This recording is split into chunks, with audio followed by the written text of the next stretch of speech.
She didn't beg. The mercenary snorted, kicking the smoldering device with the tip of his boot. She warned us. The laughter of the squad echoed across the ash-strewn field, mixing with the hiss of cooling debris and the distant crackle of what used to be a rebel compound. The message had autoplayed the moment the blackened recorder was pulled from her hand, a soft, steady voice with no fear left in it. "If you're seeing this, I'm gone. But he's coming. And when he does, I hope you remember I tried to be kind." Then static. Not a cry. Not a scream. Just the certainty of vengeance wrapped in gentleness. The kind that gets under your skin, especially when you've made a career of stepping on necks. Corin, the largest of the mercs, wiped blood from his blade and tossed it onto the pile. Typical rebel brat. Too soft to shoot first, too naive to keep her mouth shut. None of them noticed the old signal beacon still blinking, its red dot pulsing like a heartbeat buried in rubble. 3 systems away, buried inside an abandoned station orbiting a collapsed dwarf star, a figure sat motionless beneath a shrine built from bone and salvaged ship metal. There was no light, save for a single ember burning in a dish of dust. It flickered once, then dimmed as if exhaling. The man's eyes opened. No noise. No dramatic breath. Just movement. Controlled. Mechanical. He rose, body wrapped in worn black armor etched with markings no modern AI could identify. He didn't run. He didn't shout. He simply walked to the corner of the room where a rusted sword lay across a folded robe, lifted the blade as if it weighed nothing, and set it across his back. Then he slid the old retinal port over his eye. The screen buzzed. Text appeared. Incoming, death code, subject Kana 0. Confirmed. Response protocol, Shinobi 0, activated. For 20 years, the galaxy believed he was dead. That was by design. Now, his only daughter's last heartbeat had reactivated something most people assumed had never really existed. The prototype soldier who erased himself after one final war. Back on Velis Prime, the mercenary crew uploaded their mission trophy footage to a closed-loop channel used by high-end syndicate buyers. In it, they stood proudly beside the wreckage, laughing, toasting, holding up a bloody patch from the girl's uniform. The caption read, "Rebels buried. System secured." The corporate branch of the mining syndicate sent back a payment confirmation with a bonus. Efficient. Clean. No loose ends. Corin replied with a joke about how she cried before dying. He left out the part where she smiled. The smile had shaken him. He didn't say that aloud. At Syndicorp HQ, a young technician reviewed the incoming footage. She wasn't supposed to analyze field data, just flag anomalies. But something about the final frame of the upload made her freeze. In the corner, past the smoke and ruins, there was a flicker in the sky. Not a glitch. Not compression. A symbol. Like a shadow etched in ultraviolet. She enhanced the image. Her blood ran cold. She cross-checked it against old war archives, top-tier encrypted files she wasn't cleared to even view. But she'd seen it once before, in a buried documentary banned on most systems. Shinobi 0. The Ghost Assassin. The Untraceable Blade. The man who took down the Crimson Uprising by dismantling both sides from the inside. The story ended with him disappearing into a sunstorm. She stared at the photo, heart thudding. She opened a communication thread to the internal emergency channel. Flag, Red Eclipse Protocol. Possible Shinobi trace signature. Please confirm coordinates of Velis Prime mission.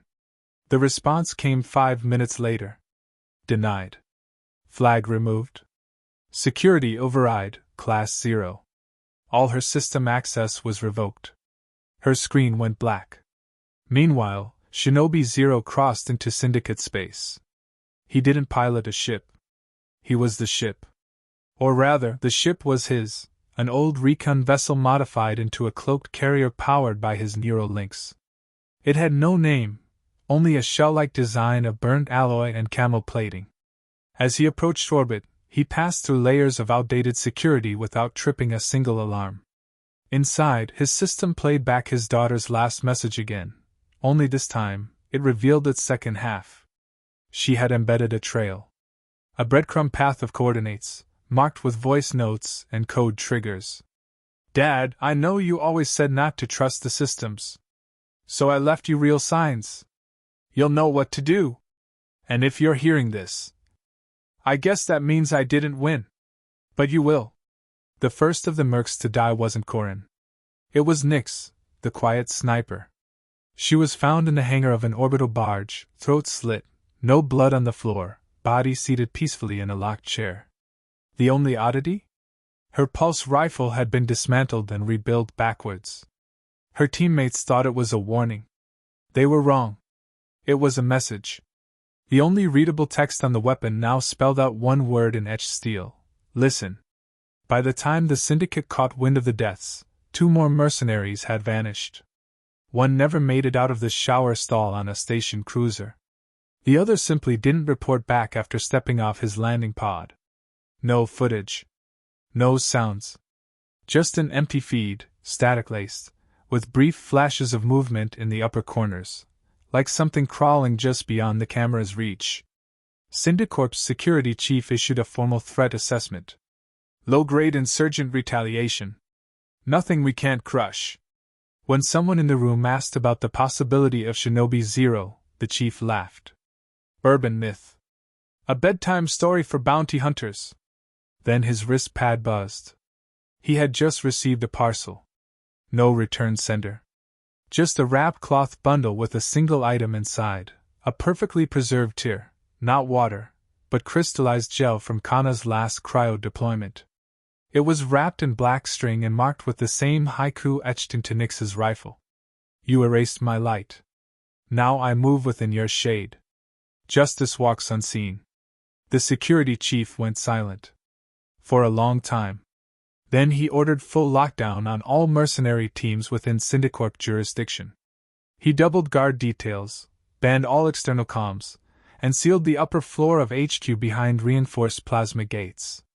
It's a precaution, he said. But the truth had already taken root. Fear was now part of the air. Shinobi Zero wasn't just coming. He was already among them. The first kill was so clean that even the ship's AI didn't register it as a death.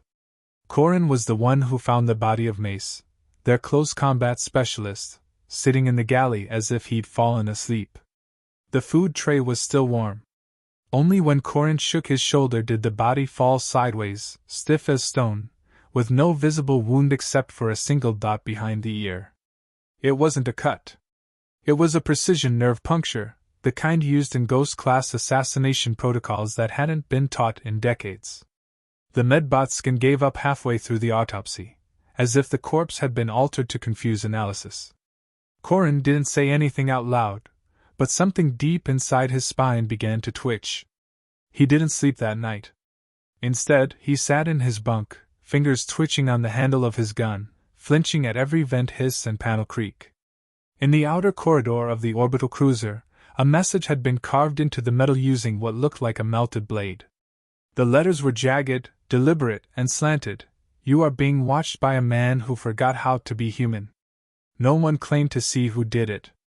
The camera feed looped every time someone tried to review the timestamp. The IT specialist blamed a glitch. The crew didn't argue. They just stopped walking that hallway altogether. Meanwhile, command logs showed unusual activity in the ship's oxygen vents, valve openings that shouldn't trigger unless under maintenance. When the engineers sent a droid to check, the feed returned nothing but darkness. Then a flash of something reflective. Then silence. That droid never came back. On the second moon of the Alex Belt, a mercenary duo named Brick and Helga had been stationed to track rebel signals. They'd made a joke about the Shinobi message. Brick had gone as far as to graffiti a crude sketch of Shinobi Zero getting crushed by a mech boot on the station wall. By morning, the wall had been repainted in spotless matte black. Brick's body was found hours later dangling upside down from the observation deck, spine neatly dislocated in 5 places, eyes wide open, pupils blown. Helga found him. She screamed so loud she blacked out. When she woke, she found a folded cloth in her hand she didn't remember grabbing. Inside was the same etched haiku. She didn't speak for 3 days. News of the deaths began to ripple outward. Syndicorp tried to frame it as sabotage from an unknown rebel splinter, claiming the deaths were internally caused by a rogue AI virus. But mercenaries weren't dumb. They noticed the pattern. No alarms. No sounds. No footage. Just absence. The kind of absence that meant someone had moved not just through doors, but through the minds of the people guarding them. The kind of fear that didn't come from being hunted by something savage, but something surgical. Something calculating. Something that studied your routines and made you disappear during the moment you felt safest. The only person who claimed to see anything was a drunk mechanic on a loading dock who swore she glimpsed a shadow walking upside down across the ceiling, perfectly silent. Didn't make a noise, she whispered to the med team. Didn't even move its arms to balance. Just slid across like a spider made of cloth. She was sedated within the hour. Her bunkmate later found a handprint scorched into the metal under her bed. 5 fingers. No fingerprints. Meanwhile, Shinobi Zero remained unseen, moving like smoke between planets. He wasn't just killing. He was gathering. Extracting codes. Listening to comms. Tracing who gave the order that put his daughter in harm's way. It wasn't the mercs. They were tools. He wanted the hand that held them. And the head that ordered the swing. Through scraps of decrypted files and misdirected bounty logs, he found something interesting. His daughter had been listed not as a rebel but as an internal threat to resource compliance. Which meant someone knew who she really was. Which meant this wasn't just an accident. Someone in Syndicorp knew she was his daughter and marked her anyway. The man they called Shinobi Zero had once been part of a classified human experimentation program during the resource wars. He wasn't grown in a vat, but he may as well have been. Conditioned from childhood, his mind had been split into roles: assassin, ghost, protector, mimic. When the war ended, the program was disbanded, but not before he'd rewritten his own exit into the system, faking his death and disappearing into the black. His only tie to the world had been Kana, born from a brief, stolen life with someone who didn't survive childbirth. She had been his only anchor. She had not been trained to fight, but she had trained herself anyway. She'd found his old gear. Read his encoded journals. Picked up his discarded patterns. She became his shadow without ever asking his permission. And now she was gone. But her death wasn't quiet. She had left a trail, clever, graceful, and laced with personal codes that only he could recognize. Her old-school ID number was used to name rebel accounts. The word "ghost" was written in her bio logs 3 times, each spaced exactly 20 characters apart. She had left him puzzles, clues, and coordinates. It wasn't just a message. It was a roadmap of vengeance. She knew he'd come. She knew they would underestimate him. And she knew that once the first death dropped into silence, the rest would follow like a blade through still water. By the time Corin started sleeping in his armor, the crew had dwindled to a whisper of what it was. No one trusted each other. No one shared their patrol routes. They stopped using the same elevators. Stopped using comms altogether. Every noise was met with drawn weapons. Every silence was worse. And still, no one saw him. The rebellion didn't take credit. No bounty hunter dared claim the kills. And still, the deaths kept happening. Not all of them were direct. One merc was found dead from a heart attack, except the coroner later reported the heart had been carefully compressed with a needle inserted between the ribs. A Syndicorp executive crashed his shuttle, except a whisper began to circulate that his pilot feed had been overridden 5 seconds before takeoff by an unknown signal labeled Echo Zero. The last message sent from his console was never seen, except by Shinobi Zero. He sat in a darkened compartment, staring at a holoscreen of the executive's face as he screamed into the camera, begging for his life, trying to apologize. Shinobi Zero said nothing. He replayed the moment his daughter's voice had ended, lips pressing into a soft smile. She hadn't cried. She hadn't screamed. She had spoken like a woman who had inherited her father's silence. He closed the feed and stood. The next target wasn't a mercenary. It was the man who paid for the mission. The corporate ledger had been traced. Syndicorp's regional commander, Terrell Vane, had signed off on the contract. He had known Kana's identity. The bounty wasn't for a rebel. It was for the daughter of Shinobi Zero. The man thought he could outrun a ghost. He was wrong. Terrell Vane believed in money more than myth. That belief had carried him from a petty logistics officer on a mining barge to the regional commander of Syndicorp's outer frontier operations. He built his empire not with bullets, but with signatures, paper deaths, as he liked to call them. He never got his hands dirty. The people who did were always paid well enough to keep quiet, or die trying. So when his security aide showed him a report with Shinobi Zero's name in it, he didn't flinch. He laughed. Then he ordered a bait setup that would end any rumors with proof. "Give the ghost something real to come for," he said. "Let's see if legends bleed." The bait was crude, but effective. They recovered Kana's remains from Velis Prime, what little was left, and placed them in a cryopod sealed in polished alloy. They positioned it in the center of an orbital platform above the Syndicorp headquarters. Cameras were embedded in every direction. Sniper nests, motion-triggered mines, security drones. The entire deck was locked down under the codename Ghost Trap. The merc station there were all handpicked, ex-special ops, cybernetically enhanced, trained in multi-environment warfare. Vane gave them the directive personally: catch the Phantom. And if you can't catch him, kill the myth. They welcomed the challenge. One even joked that they should leave a chair for Shinobi Zero so he could sit down when he realized he was outclassed. The chair was placed at the edge of the platform, facing the cryopod. That was their mistake. The platform went silent 2 hours into the mission. Not offline. Not powered down. Just silent. Every camera feed returned crisp visuals but no audio. Each guard still visible on the monitors. Each turret unmoved. Every sensor functioning, reporting zero anomalies.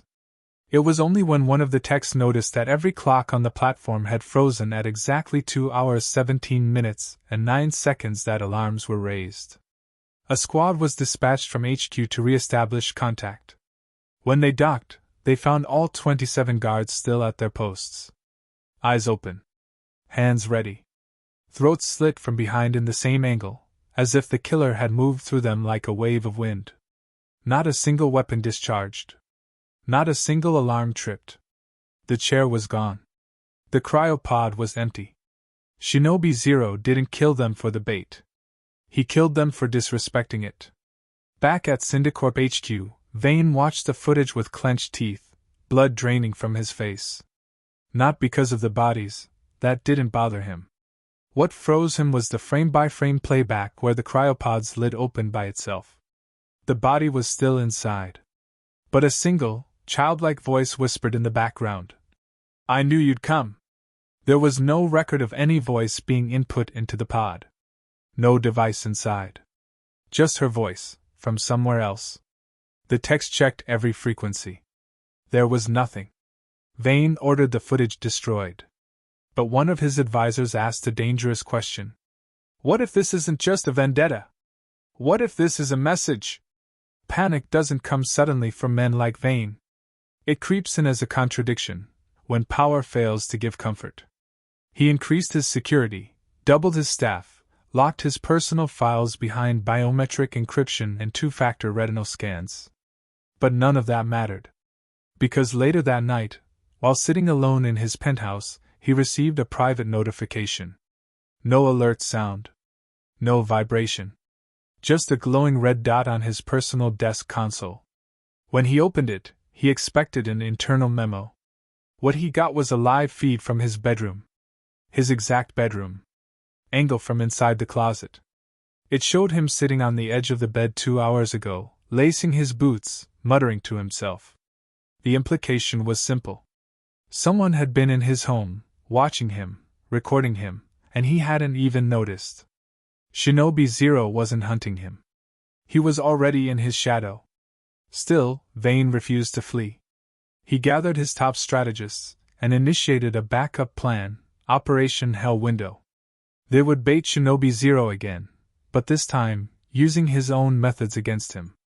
They leaked information into known rebel channels suggesting that Vane himself was being relocated through a secured convoy under a fake ID. The convoy was real, loaded with decoys, and equipped with enough firepower to level a city. Hidden among the passengers were traps, droids, and neuroscramblers meant to neutralize human response time.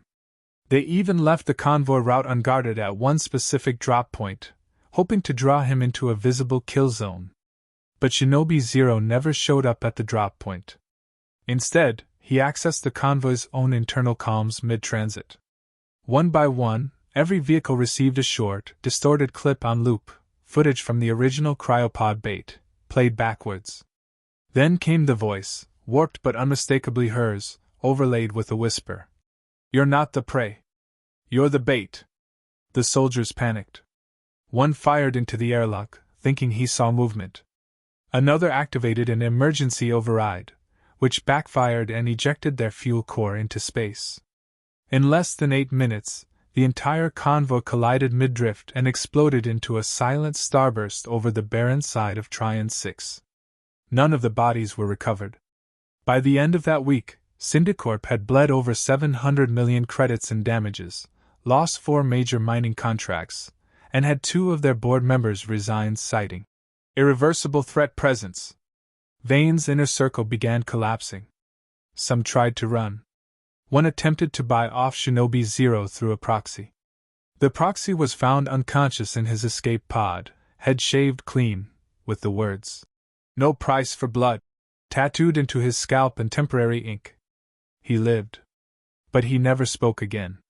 Syndicorp's Executive Security Division sent in the Black Lance. They were the elite of the elite, enforcers who operated above the law, equipped with cybernetic brains and kill-on-sight immunity across 20 sectors. Vane promised them triple pay. They took the job with professional indifference. Their approach was simple: locate, isolate, and incinerate.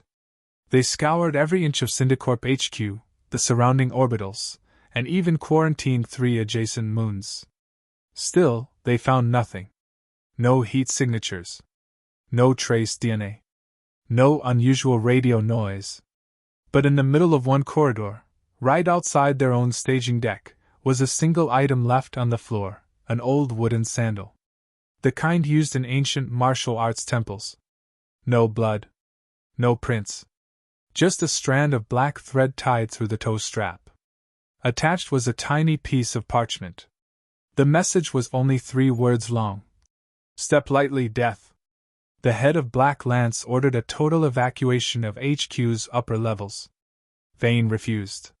He instead activated the Fortress Protocol, sealing himself in his private command room, accessible only by internal access card, facial scan, and a neural code unique to him. The walls were layered in anti-kinetic material, immune to thermal weapons, and reinforced by synthetic diamond cores. It was a bunker built for gods. The upper floor of Syndicorp HQ was never meant to be accessed by ordinary personnel. It was designed like a vault, built for warlords and shadow oligarchs to weather rebellions, uprisings, and cosmic disasters. Only 6 people held the clearance to enter the command bridge, and by now, 4 of them were already dead. The 5th had vanished without a trace. That left only Vane. He paced across the armored floor of his command room, hands trembling behind his back, trying to convince himself that the figure he saw in the shadows was a hallucination. Maybe it was exhaustion. Maybe a trick of the lights. But the scent of incense still lingered, and the memory of those eyes, those still, measured eyes, kept looping in his mind like a song he couldn't unhear. Shinobi Zero hadn't attacked him. Not yet. He had just shown up. Let him look. Let him remember. That was worse than a blade. Outside Vane's fortress, the remaining Black Lance operatives had gone on full lockdown. They swept every floor with mobile sensor drones, deployed chemical tracers, heat scanners, and auditory mappers. They even shut down the oxygen flow in the upper west wing to force any biological infiltrator into panic breath. Nothing happened. One of the drones picked up rhythmic tapping inside an elevator shaft. They tracked the sound for 7 minutes before the drone simply vanished from the grid. When a team opened the shaft to investigate, all they found was the drone hovering, untouched, above a handwritten phrase burned into the wall. It read, "Some ghosts walk. Others wait. One never left." The head of Black Lance, Commander Darren, stopped trusting his equipment after that.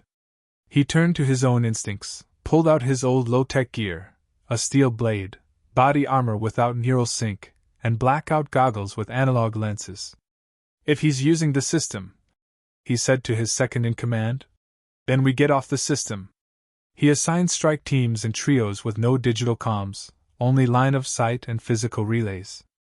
Still, one by one, those teams went quiet. First 3. Then another 2. Then Darren's second-in-command failed to check in. And when Darren finally received a signal, it was a looping audio clip, his own voice saying, "Trust no one," repeated back at him in his daughter's voice. He didn't have a daughter. The Syndicorp security logs started showing ghost entries. Hallways recorded figures that didn't exist.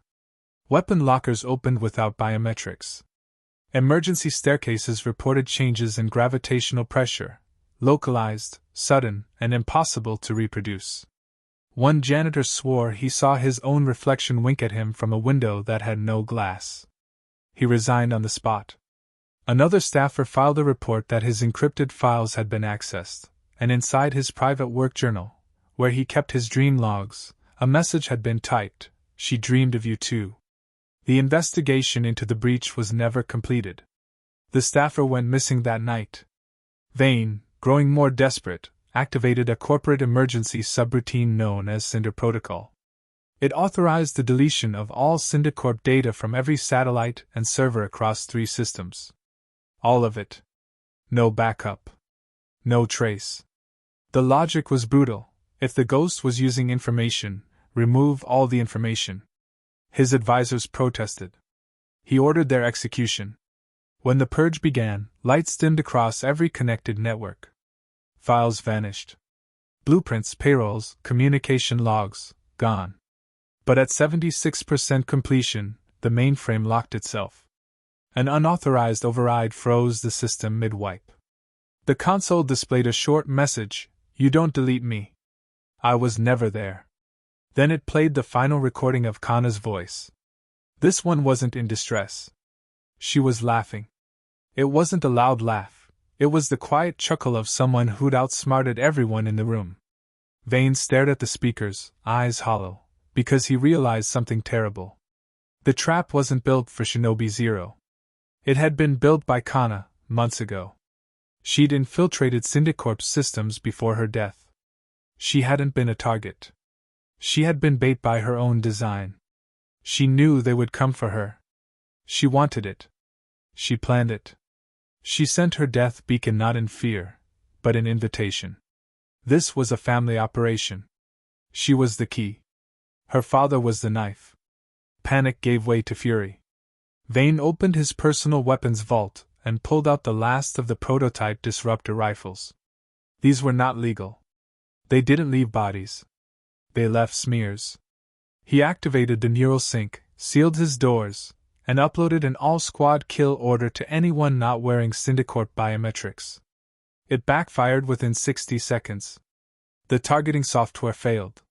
He watched as one of his last remaining guards turned to dust in front of him, marked incorrectly as a non-ally due to an old uniform change. The system had been compromised. He shut it down manually and grabbed the rifle himself.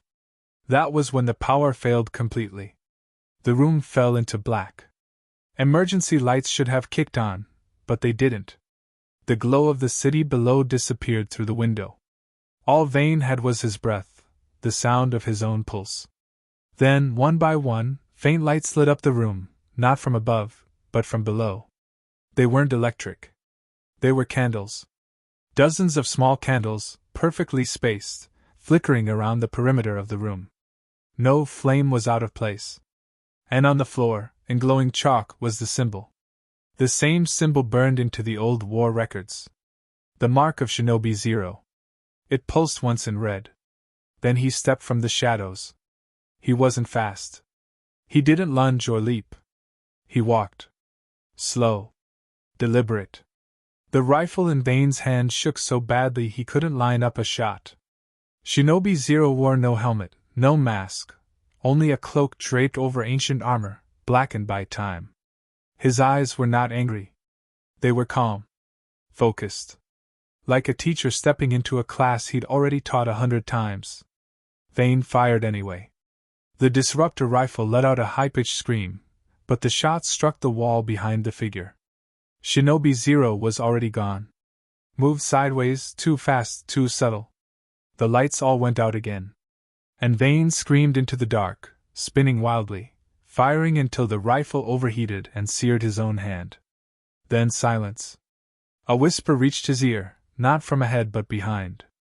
I told her never to follow me. She did anyway.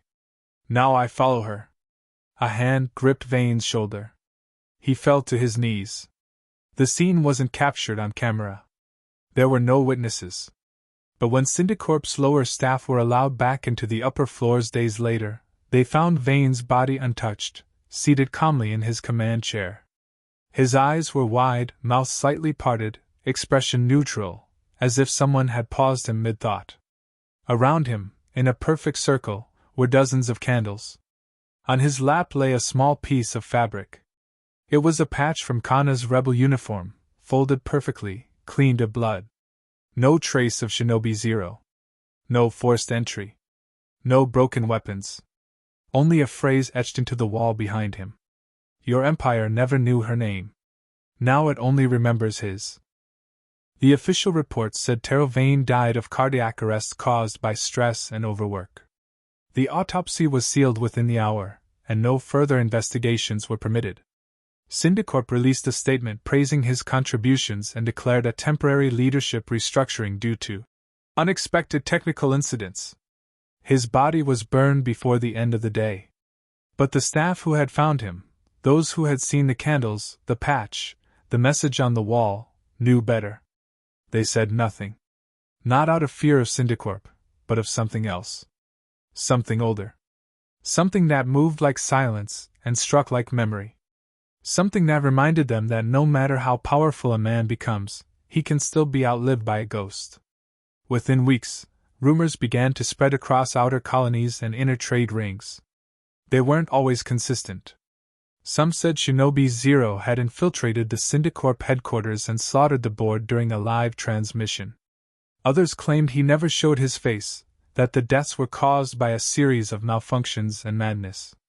But all versions ended the same way. The killer left no trace, except one, a phrase, a mark, a presence that could not be erased.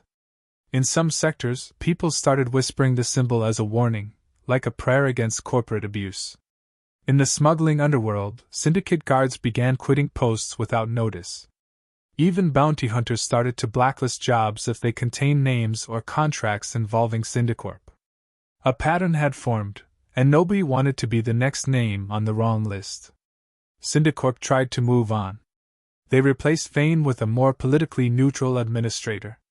They scrubbed files, erased connections to Kana, rebranded their branches under new names, even staged relief efforts on outer moons to distract the public. It worked for a time. But the damage wasn't just structural, it was spiritual. Confidence had been punctured. The myth had returned. Even those who didn't believe in Shinobi Zero were behaving like they did. Corporate security budgets tripled. Executives traveled only with personal guards. CEOs began to live in motion, never sleeping in the same place 2 nights in a row. Because it wasn't just the assassin they feared. It was the idea that someone like him still existed, beyond control, beyond jurisdiction, answering only to blood. Somewhere far from the core systems, on a quiet moon that didn't appear on maps, a small shrine stood nestled in a grove of silent trees. The shrine was built from fragments of steel and stone, polished by time. At its center lay a smooth rock platform where a single name was carved, Kana. Fresh flowers were placed daily, though no one ever saw who brought them. Sometimes children in the nearby village whispered about a man in black armor who walked the trails at dawn. He never spoke. He just passed through, moving like the wind, leaving behind folded bits of cloth with strange poems written in old dialects. The villagers didn't question it. They treated the path as sacred. And no one ever followed the man. In the underground markets of industrial planets, an unusual device began circulating. It was small, square, black as night. It had no branding, no interface, no known function. But when activated, it displayed a single prompt: Protocol Shinobi 1, activate? The prompt was followed by a blank input field, requesting nothing and everything. Rumors spread that the device was a relic from a lost war program, that it contained combat blueprints, mental reconditioning software, even ghost protocol recordings. Some claimed it could rewrite your identity. Others said it was bait, a way to track the next generation. But one thing was clear: whoever used the device would never be the same. And for every 10 who dismissed it, there was always one who didn't. One who wanted vengeance. One who remembered a face they couldn't save. One who wanted to become more than human. In one forgotten corner of a war-torn moon, a young woman named Lyra stood alone in a burnt-out comms station. Her parents had died in a Syndicorp raid 2 years earlier. Since then, she had scavenged tech and stories, collecting broken gear and fragmented truths. She didn't care about Syndicorp's lies. She cared about what remained after them. One day, while scavenging a wrecked convoy, she found a case buried beneath collapsed crates. Inside was a single datapad. It booted up with a chime she had never heard before. The screen lit up white, then black. Then words appeared. "Welcome, Shinobi 1 candidate." Her hands trembled. Not in fear, but in recognition. Because she'd heard stories. The man who avenged his daughter. The one who walked without being seen. The one who taught fear to those who had never been afraid. And now, she wondered, had he left something behind? Meanwhile, the original man, the one they called Shinobi 0, no longer used names. He had faded back into the stars, back into the cold, unregistered spaces between systems. Not hiding. Waiting. Watching. There were no more targets. No more vendettas. Only the echo of what had happened. He still wore the blade. Still moved like nothing could touch him. But his war was over. The galaxy just didn't know it yet. He watched from afar as Syndicorp splintered, as other corporations began to fold under the weight of unspoken threat. He saw bounty boards change their contracts. He read the code beneath the code, the fear in between transmissions.